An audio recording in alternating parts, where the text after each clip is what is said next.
What we're going to talk about in this video is voter turnout, which is a way of thinking about, well, how many of the people who could vote actually do vote? If it's often expressed as a number, as a percentage, where you have the number who vote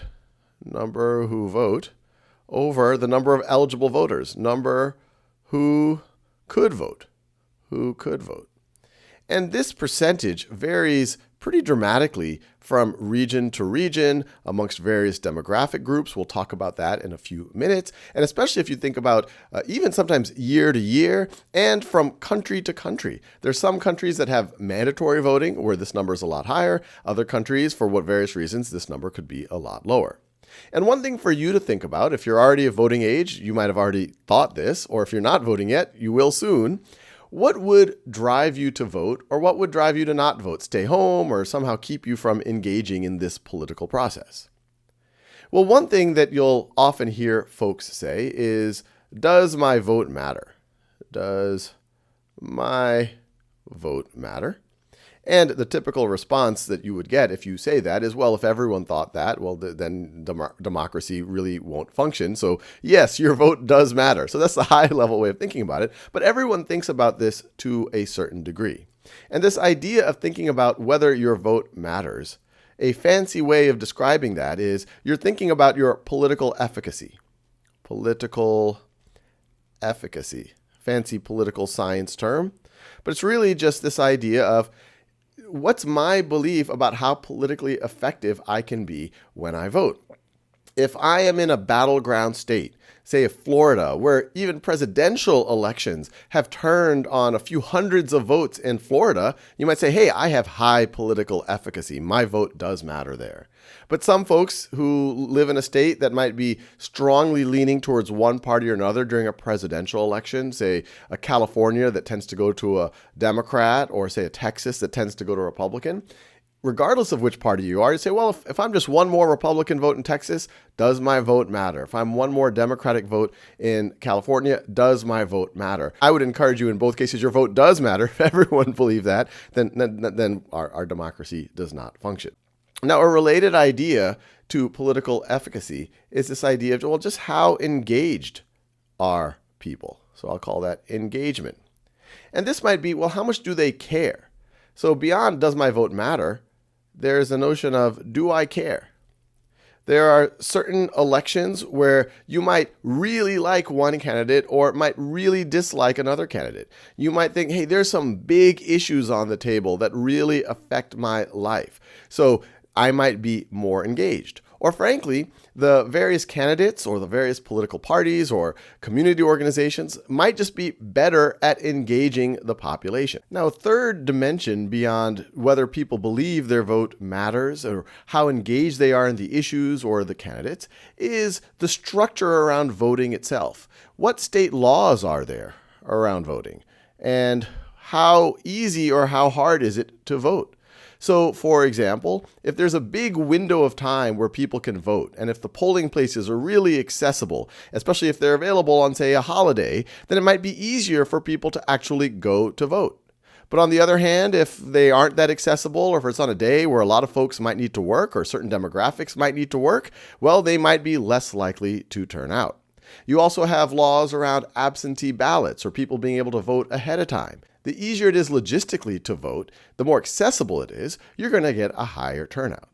Now, political scientists don't just study voter turnout to understand the past. They look at the past to try to make predictions about the future. At the next congressional election, the next presidential election, as they're trying to figure out which way it might go, you can't just survey people alone and say, well, are you going to vote for this candidate or that candidate? Because you also have to think about how likely are they to vote. And that likelihood could be based on various factors. It might be based on their age. It might be based on their race. It might be based on their education level. And to appreciate that, let's start taking a look at some data. This chart right over here shows voter turnout by sex and age in the 2008 U.S. presidential election, where the blue bars are males and the red bars are females.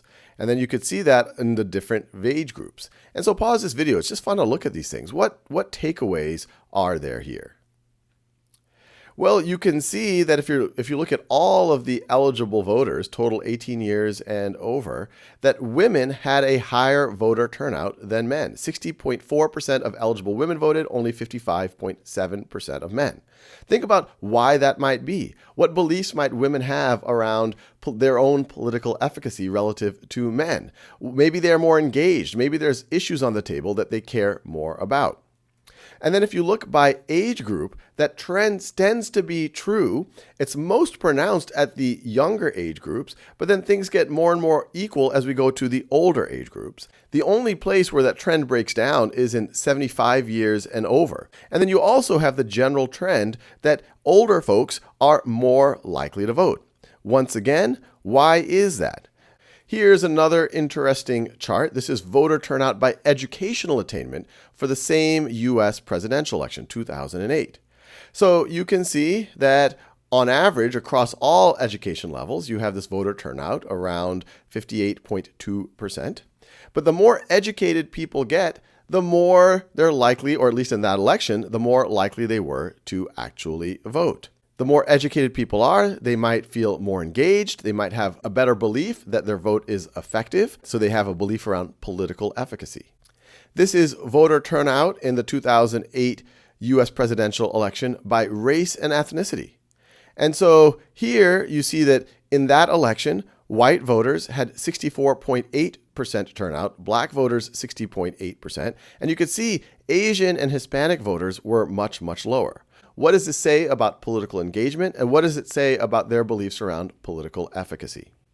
And to see trends over time, I'm going to go to the site of fairvote.org, which is a really great nonpartisan nonprofit that is trying to think about how do we get a better democracy. So this diagram right over here shows voter turnout rates from 1916 to 2016. And there's two different lines here. The top one is in presidential elections. This is the 2016 presidential election. And this bottom line right over here is in midterm elections. So this is where there isn't someone running for president.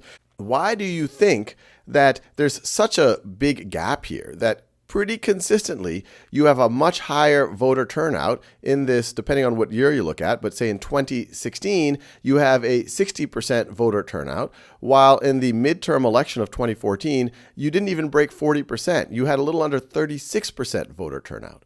Why do you think you have this big gap? Well, you could probably turn to these ideas of political efficacy and engagement. One thing that people talk about around congressional seats is that there tends to not be a lot of turnover around it. In other videos, we've talked about how the districts might be shaped to benefit incumbents, that the entire process might be benefiting incumbents. So people might say, hey, I have a very low political efficacy here. Most Congress people tend to stay in office, so maybe that's why they don't really go out to vote. And there might be an engagement thing going on. That on presidential years, where also Congress people are up for re-election or up for election, the reason why people go out to vote is presidential elections are these really big dramatic things. They take over the press. They take over everyone's attention. Now, another interesting thing to think about is the trend. Why, say, in presidential elections, actually in presidential and midterm elections, do you have such high engagement in the 1960s relative to, say, the 1980s and 1990s where things got pretty low? One argument could be that the 1960s was a time of very high political engagement. You had the Vietnam War going on. You had the civil rights movement. Now, if we scroll down on Fair Vote, right over here, we can see voter turnout in the 2016 elections by state. And the deeper the purple here, the higher the turnout. And so what patterns do you see here? And I'll give you a hint. Think about which states are battleground states, the ones that could flip either way or the ones that could have flipped either way in the 2016 election. Well, you could see the deeper purple are in states like Florida, or in states like Ohio, or Wisconsin, and it's indeed in Michigan. These indeed are battleground states. So you can imagine folks in those states believed that they had higher political efficacy. Now, in the 2014 elections, you don't see it as dramatic. This is a midterm election year. So people are thinking a lot less about the Electoral College and presidential elections. So it isn't as all or nothing as they are in the Electoral College in the presidential elections. And so you don't see it as pronounced. But if you go back to 2012, which was a presidential election year, you see the same pattern again, that the battleground states are a deeper color. So I will leave you there. You should vote. That's just my public service message. But it's interesting to think about why, in general, voter turnout might change.